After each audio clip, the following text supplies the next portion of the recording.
Welcome back to my YouTube channel guys. जिसके भी आपके जो भी डाउट्स हैं भाई, ठीक है, एकेडमिक के हो गए, रीअपियर के हो गए, ग्रेडिंग सिस्टम के हो गए, सारे डाउट आपके इस रील में क्लियर करने वाला हूं। तो भाई एंड तक जरूर देखना रील को। सबसे पहला डाउट भाई ने पूछा है, ये आपके डाउट्स हैं सबके, ठीक है, कि भाई 39 ओवरऑल है सब्जेक्टिव में, क्या एक नंबर देके पास कर देंगे? तो भाई देखो, एलपीयू का ग्रेडिंग सिस्टम क्या है।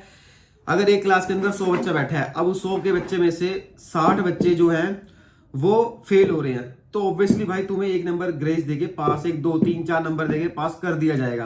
और वहीं पे अगर 80 बच्चा पास हो रहा है 100 में से, तो भाई तुम्हें मुश्किल से एक ही नंबर ही मुश्किल मिल जाएगा। रही बात एलक्यू की, तो भाई एक नंबर दे देते हैं। मेरे टाइम पे मेरे दोस्त के पाइथन में 39 आए थे, और उस 39 में से मतलब सोचो 40 नंबर वाला पास होता है, उसको 39 पे 40 ला के दे दिए। टीचर पे डिपेंड करता है, तो उसको पास कर दिया था। वैसे भी आपकी अभी तक ये प्रॉपर रिजल्ट नहीं आया, जब प्रॉपर रिजल्ट आ जाएगा तो आप वो वेरीफाई कर सकते हो तब वहां से।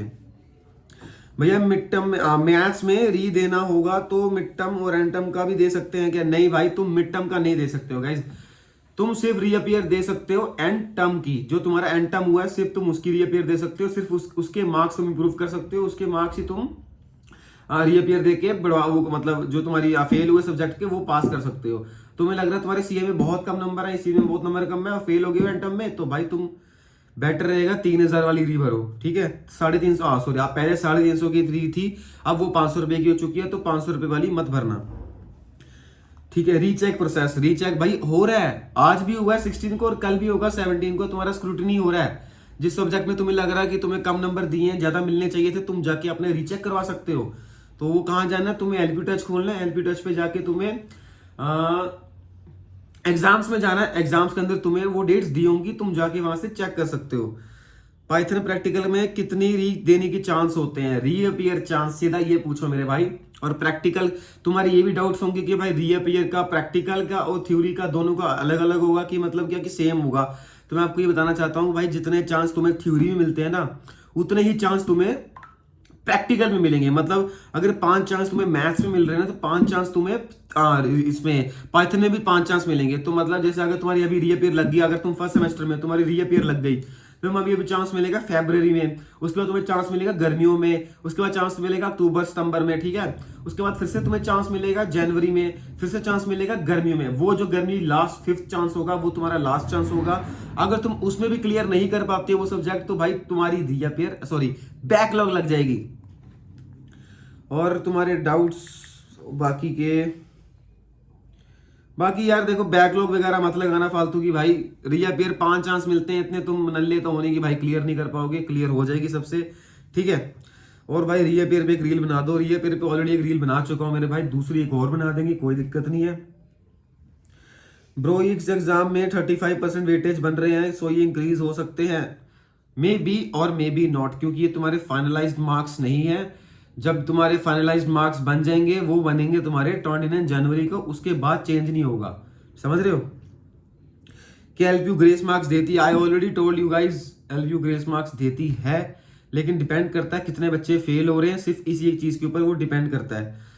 सर एक मार्क्स कहाँ दे रहे हैं, विधि लगेगी, रिजल्ट मेंटर पेरेंट्स को बताते हैं, मेंटर पेरेंट्स को रिजल्ट बताते हैं। यस, यू आर राइट भाई, जो मेंटर्स हैं वो तुम्हारे पेरेंट्स को रिजल्ट बताएंगे और भाई तुम्हारे लग जाएंगे गंदे वाले।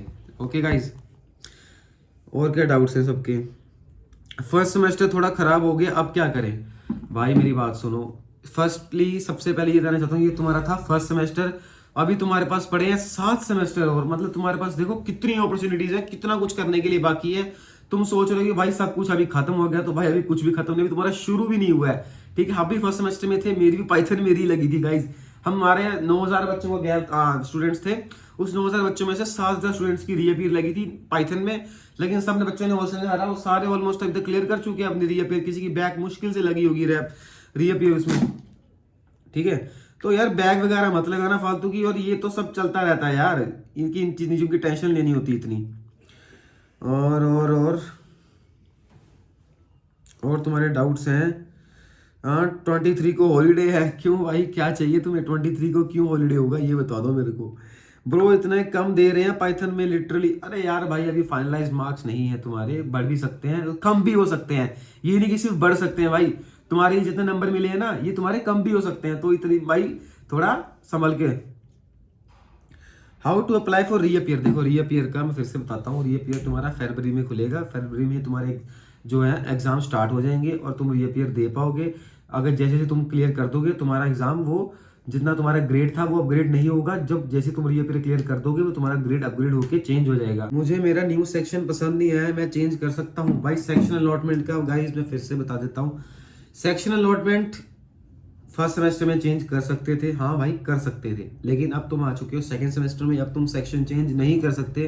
तुम जितना मर्जी जोर लगा लो तुम भाई, अगर तुम्हारा बहुत ज्यादा स्पेसिफिक रीजन है ना, बहुत कि तुम्हें कोई जेन्युइनली रीजन है, तब तुम जाके एचओडी से अप्रोच कर सकते हो इस चीज के रिगार्डिंग कि मेरे को इस सेक्शन में मेरी मारपीट हुई थी, इस सेक्शन में मेरे को मतलब कोई एक वैलिड रीजन होना चाहिए जिस जो एचओडी को पसंद आए। वो एचओडी को पसंद आ गया, तुम सेक्शन चेंज कर सकते हो। यही एक स्पेसिफिक रीजन है सेक्शन चेंज नहीं करने का, ठीक है। री का एग्जाम कब होगा और फॉर्म कब फिल भाई री का फॉर्म ऑलरेडी टोल्ड कर चुका हूं मैं तुम्हें कि री का फॉर्म तुम्हारा खुलेगा फरवरी में। फरवरी में तुम्हारा फॉर्म खुल जाएगा। रीअपियर का पासिंग क्राइटेरिया जो एंटम में है, जो एंटम में पासिंग क्राइटेरिया है, अगर तुम्हें 100 में से 40 चाहिए तो तुम्हें 100 में से 40 चाहिए एंटम में। उसमें रीअपियर में भी एंटम का जो सीन है वो same as to compare to and उसमें है रीअपियर। रीअपियर का जो सीन है वो एंटम के कंपेरिजन में है, ठीक है। और तुम्हारे डाउट्स 70 में से कौन सा ग्रेड मिलेगा गाइस? ग्रेडिंग सिस्टम की रील अभी जस्ट डाली है मैंने, एक बार वो चेक करके आना, तुम समझ जाओगे भाई किसको आपको कौन सा ग्रेड मिलने वाला है, ठीक है। और भाई मैंने एक ऐप बनाया है, वेबसाइट बनाई है, जिस वेबसाइट में तुम अपने मार्क्स भी कैलकुलेट कर सकते हो, मतलब कि तुम्हारे कितने मार्क्स बन रहे हैं, तुम पास हो रहे हो, फेल हो रहे हो, सब कुछ तुम्हारा कैलकुलेट हो सकता है। वो भी रील्स चेक करना, मेरे इंस्टाग्राम का पेज है कॉक्समिन जस्सी, सबको पता ही होगा वैसे तो। 2 सब्जेक्ट में बैक आ गई, सेम 1 मुझे क्या करूं समझ नहीं आ रहा। बैक क्या होता है मेरे भाई? बैक तुम्हारी तब आती है जब तुम्हारी 5 रीअपियर के चांस हो जाते हैं और 5 में के बाद तुम फिर भी क्लियर नहीं कर पाते तो तुम्हारी बैक लगती है। तुम फर्स्ट सेमेस्टर में हो भाई, तुम्हारी बैक कैसे आई मुझे ये बताओ पहले भाई। चांस ही नहीं बनता, रीअपियर आई होगी भाई, बैक नहीं आ सकती भाई। मैं मेन क्वेश्चन उठाऊंगा, ठीक है। बाकी ऐसे तो सिमिलर डाउट्स तो 1000 पड़े हैं यार यहाँ पे, ठीक है। पैसे कितने लगते हैं? रीअपियर फीस, तुम्हारी जो रीअपियर की फीस है गाइस वो है 500, ठीक है। पहले थी 350, फिर उन्होंने कुछ जोल मोल किया 750 की, अब उन्होंने कर दी है 500। तुम्हारी रीअपियर की फीस हुई 500। पासिंग क्राइटेरिया तुम्हारा ये रहेगा भाई कि तुम्हें ओवरऑल 40 मार्क्स चाहिए।